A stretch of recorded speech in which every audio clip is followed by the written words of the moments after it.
Yeah, hi Tim. Thank you for having us back, and hello to everybody who's listening into this call. So next slide, please, and the next one, and the next one. All right, for those of you who don't know, what does Pureprofile do? We help brands understand consumers. Every product that you touch, every advert that you see has had some sort of research, data and insights that has been conducted. And that's what Pureprofile does. We have over 4 million people around the world who share data or answer online surveys.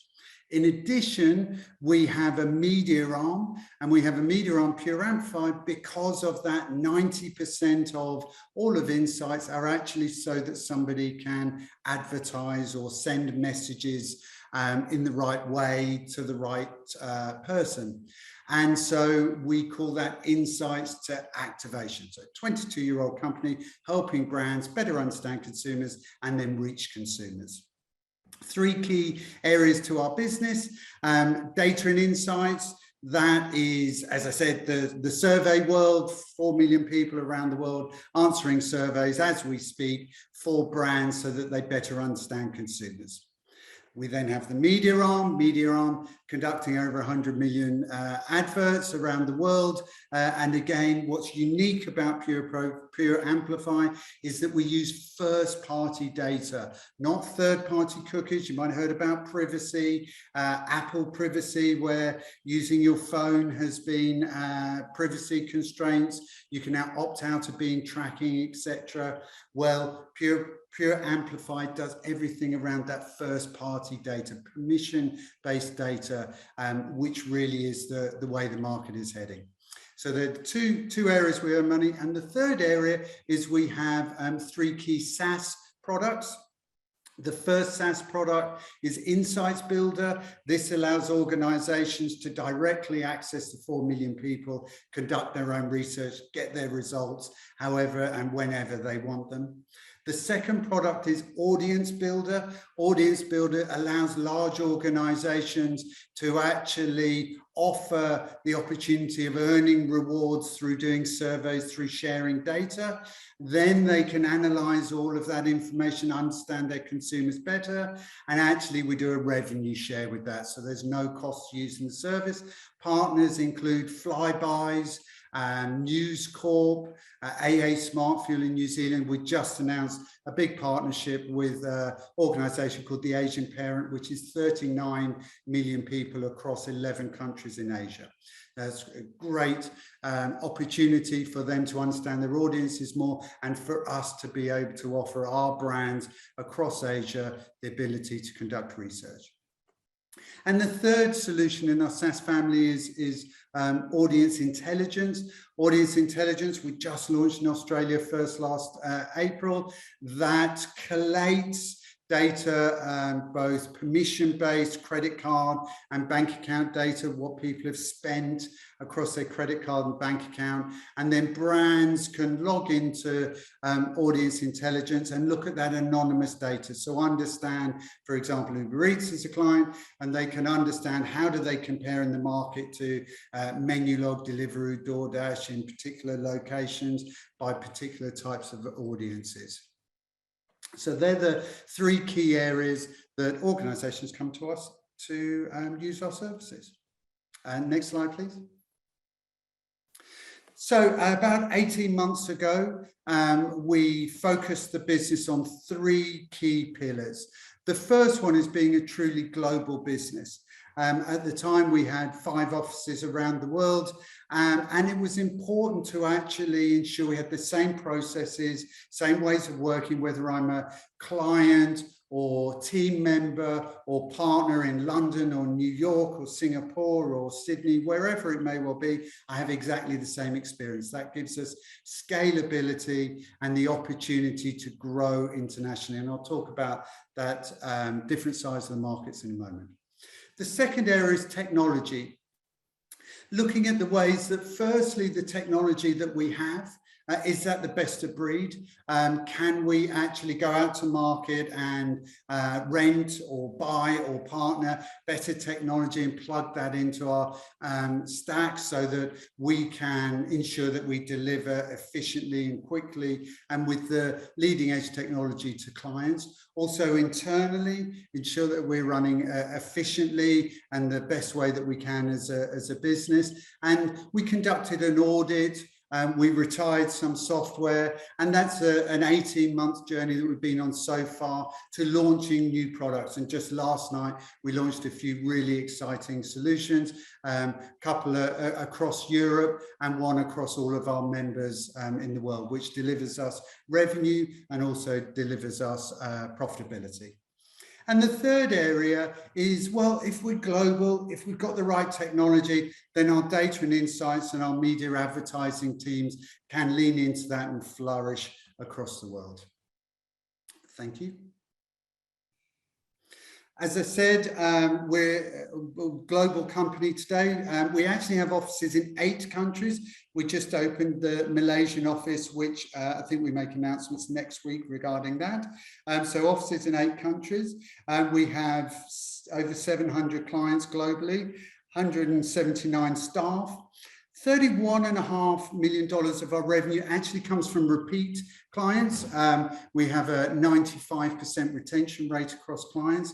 And our SaaS revenue, which we're growing, 5.8 million is in annuity revenue, which is great, and that's growing quickly, and I'll show you that on the next slides. Thank you. So people and culture. People, the team members, and the Pureprofile community is phenomenally important to us. It's actually the most important thing, and every organization should put their teams first.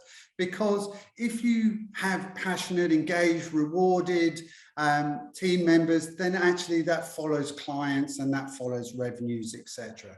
And also as an organization, when you've looked forward, and we've just written a 3-year plan, there are products that we will launch that we haven't even thought of at the moment.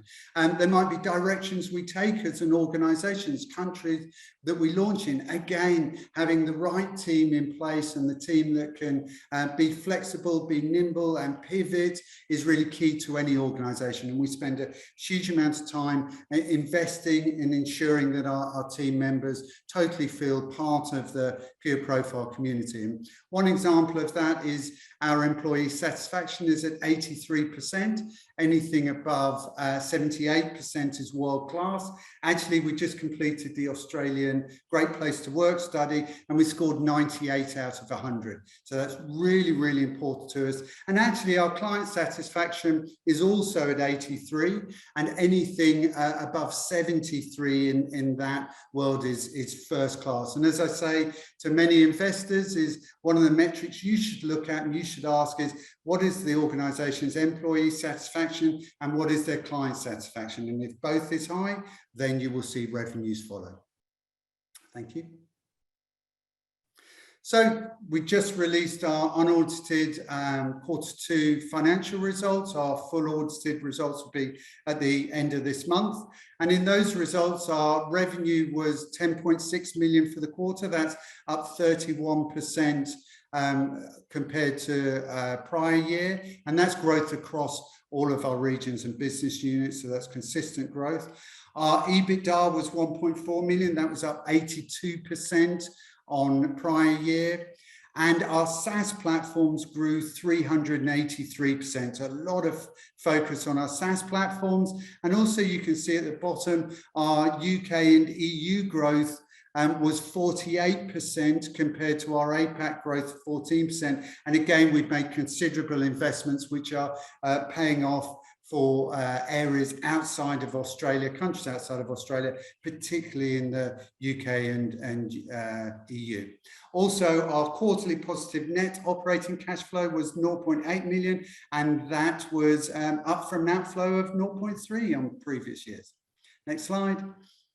So if we look at the half year, 20.8 million revenue half year, that's up 44%. Actually, in financial year 20, our revenue for that whole year was about $22 million. So nearly doubled our revenue in just 2 years.